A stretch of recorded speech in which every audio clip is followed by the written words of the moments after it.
is a hateful supremacy movement based on the belief that women are disadvantaged as compared to men, that this is a societal problem and that it needs to be fixed. By any means necessary. You didn't exist. You don't exist. You're not there.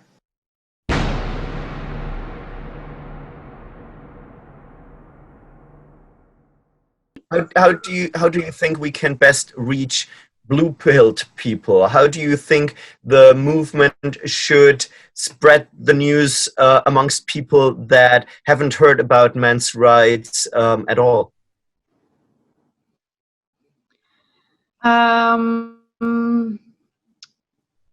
That's a really difficult question. I think it's really hard to reach people that are not remotely interested in this, or just that they don't know about it. It's really difficult. But with this documentary, I hope that a lot of people will be able to see it. So if you don't know anything about it, you might be intrigued because of the whistleblowers, because there is a part that is more interested for blue pill people, because it's exposing something. It's exposing a society that we live in, which is, I think, very important. Because if I were to make a documentary where you just only hear about men talking about what happened to them, a lot of people will, I'm sure they don't want to listen to it, because they get depressed, or they just think, well, they're a bunch of whiners. That's just what I don't want. That's why the documentary will be a very, very broad, very variety of people speaking. So I guess when to be able to get the blue pill people to watch it, I hope that the whistleblower part of it will be the trigger, will be the thing that catches their attention.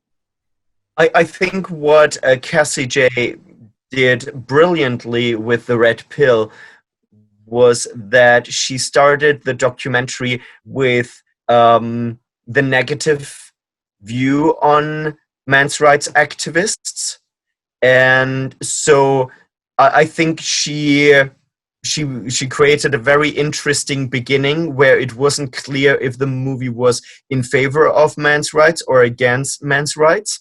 Yeah. And I think starting a documentary, let's say starting the documentary, if we compare it with sex, maybe let's use a little lube. I think that the real success with Cassie J's film, in terms of reaching people who are not already,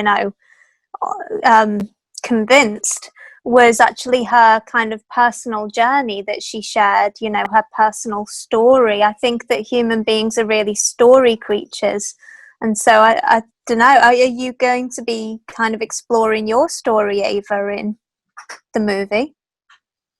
Yes, I'm sure, because already with the when starting the documentary, I already noticed that this is going to be a journey for me as well, where I thought that I knew a lot, talking to many people that are already longer in the movement, or people that are victims, or the whistleblowers, all gave me new information that I didn't know. So you'll be seeing more of this, obviously, in my documentary as well, because I'm still learning, and I would like people who are watching the documentary to learn with me, which I'm sure will happen. Do you plan on releasing all the extra footage the way that Cassie J did with the raw files? Yes, because everything that I've shot so far is already worth of 3 documentaries. So I'm obviously going to pick the most important parts for this documentary, but I'll be sharing, I think, everything that is useful alongside of that. Yes. Can I ask, and this is probably somewhat hypocritical coming from a Scottish person, you know, where we have our Lord and Saviour Nicola Sturgeon being so benevolent about gender issues. But can I ask both Ava and Marta, what is it like in Holland and Poland, you know, in terms of gender issues? Holland particularly is famous for being more progressive, and Poland is famous for being more conservative. So I'm really interested to hear both of you.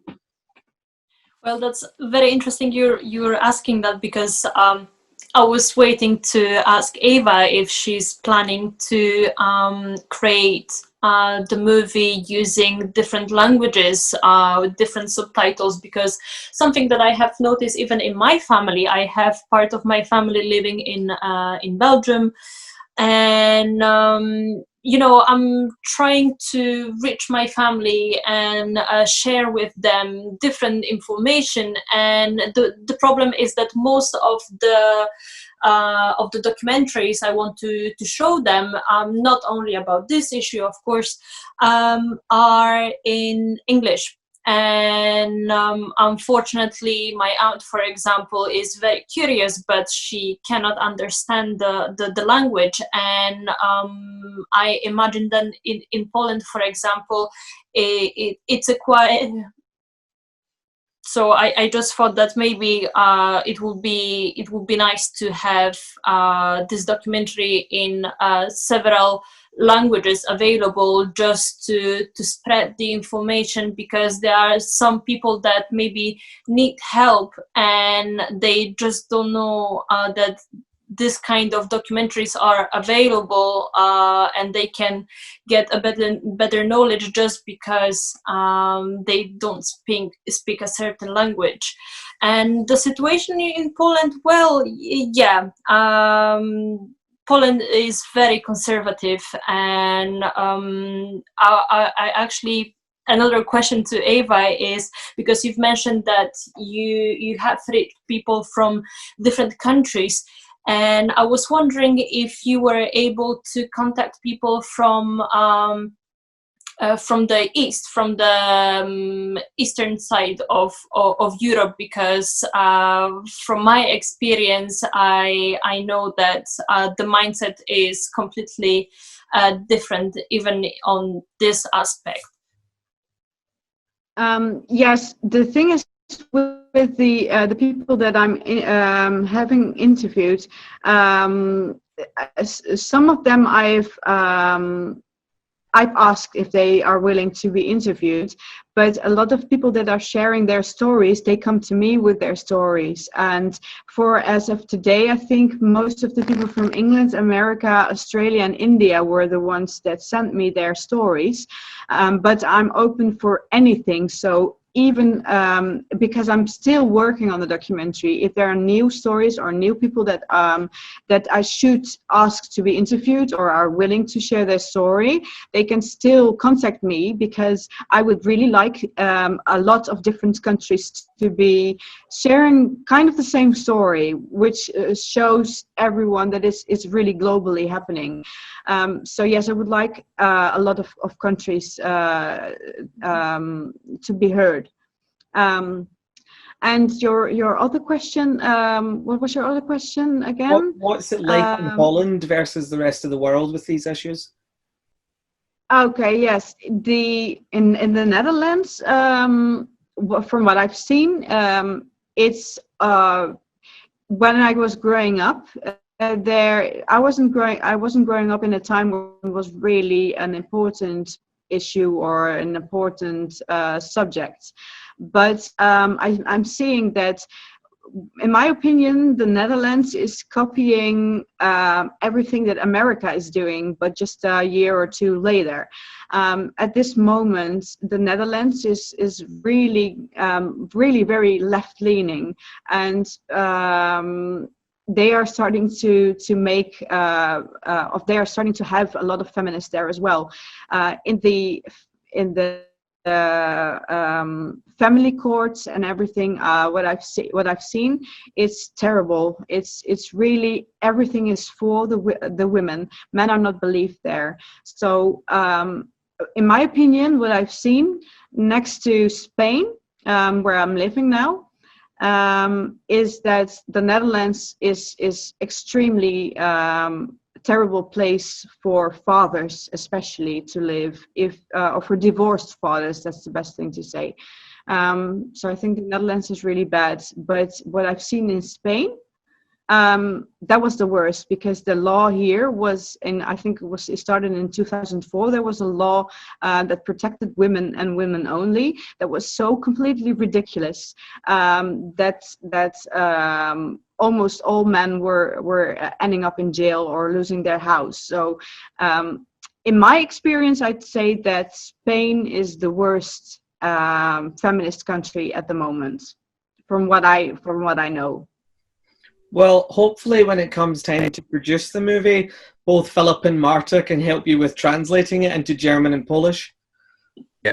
Yes, that's what Marta said. That's really what I would love for, because I want a lot of people to see it. I already have Spanish and French friends who are willing to write a transcript, subtitle in their language. So any help that, if you will be willing to help, that would be great, obviously.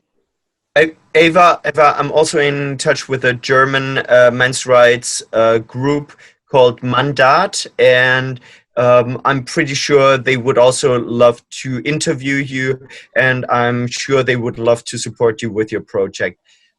One thing that I wanted to say about Eastern countries, and it ties in nicely with what you just said about Spain, because when we look at Spain, we would think it's very much a macho country, very maybe a patriarchal country, and your assessment that the laws are very anti-male are interesting, because for many of us, it was shocking how anti-male India is when it comes to family laws. And because if people hear India, they hear about the horrible rape stories, and they think that women are really oppressed. And then we heard stories from men's rights activists saying the laws in India are very anti-male at the moment.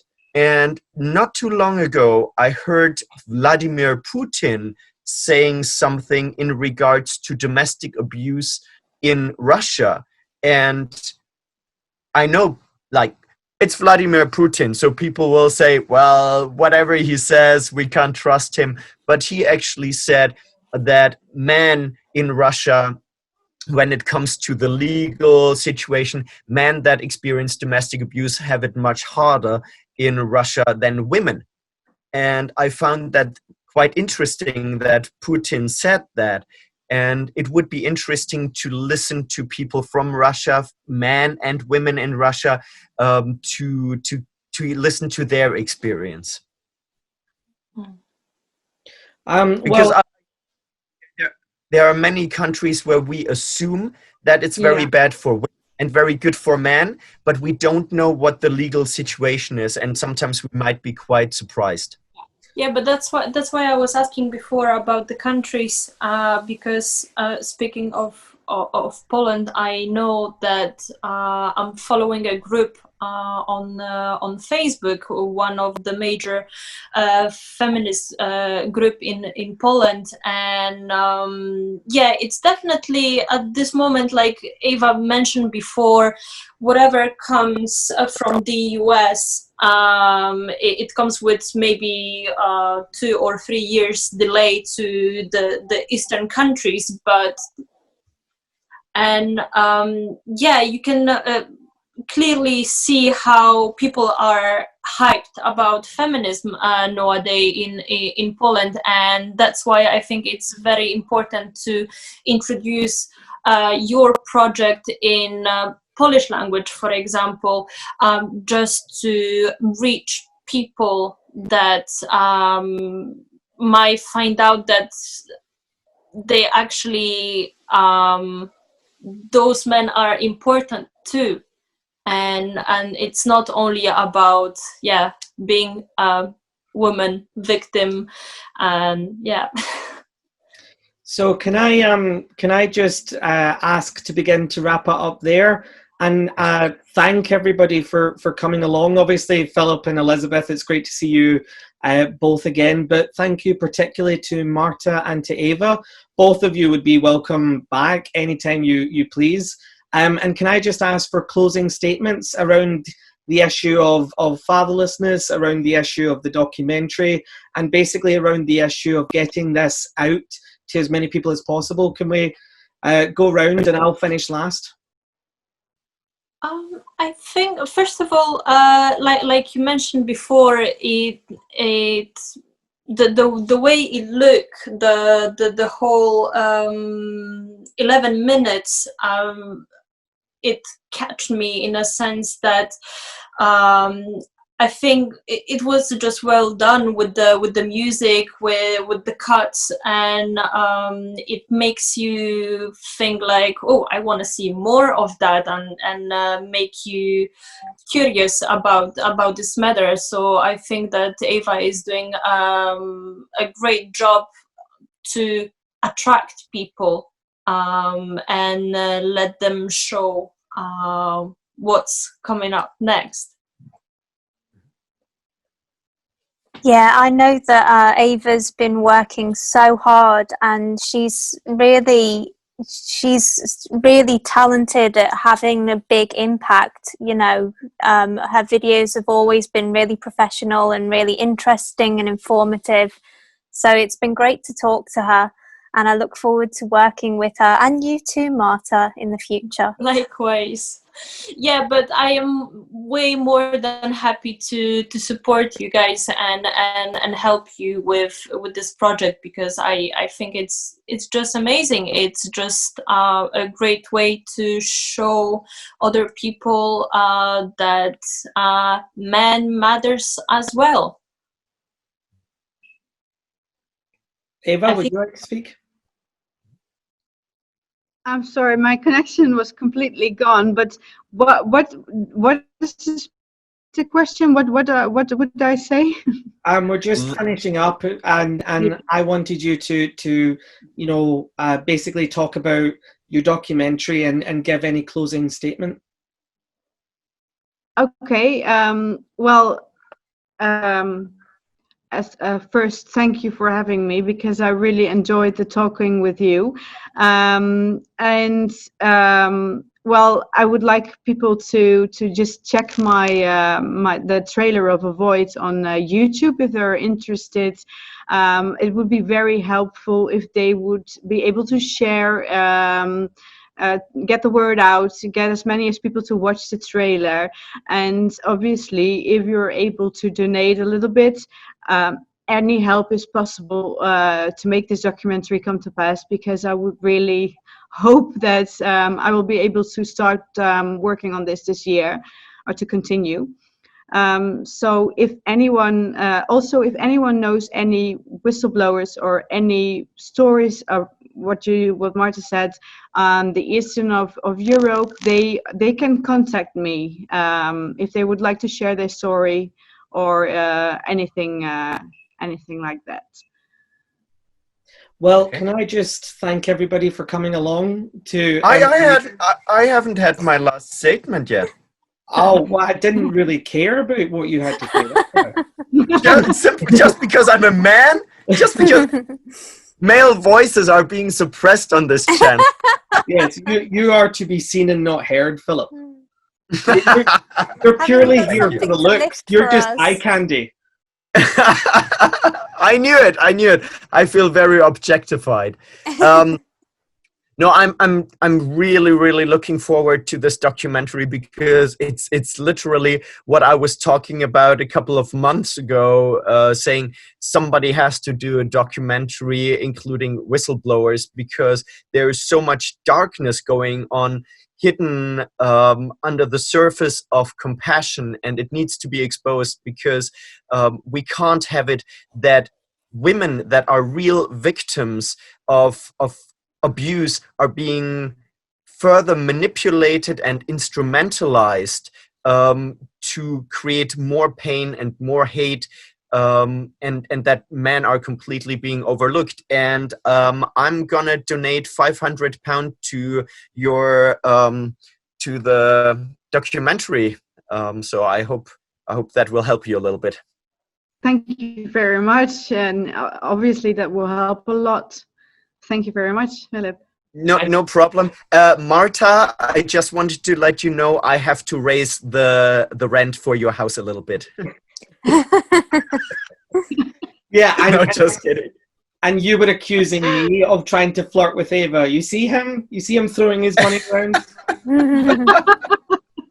Can I just thank everybody except Philip for coming today? It's been so wonderful to meet both of you, Marta and Ava. And can I really just encourage everybody that listens to this to donate what you can. I mean, anything at all. The price of a cup of coffee, it doesn't matter, all adds up. We have to be willing to put our money where our mouth is. We can't complain about this endlessly and do nothing. And even if you're not able to donate, you can still share, you can still email, you can still put this on your Twitter. Don't be silent, for God's sake. Do not complain about society's unwillingness to listen if you are unwilling to speak. Yeah. And can I just thank V for Vernon for my fabulous new avatar? I absolutely adore it. Absolutely. So that's and everybody who's watching, please press the like and subscribe button and share the video and spread the news about MRAdio, and yeah, so that we can create more and more content in the future. Well, it's fabulous to have all of you on, guys, and we'll see you later. Thank you so much, Het, for everything. Thanks a lot. Bye.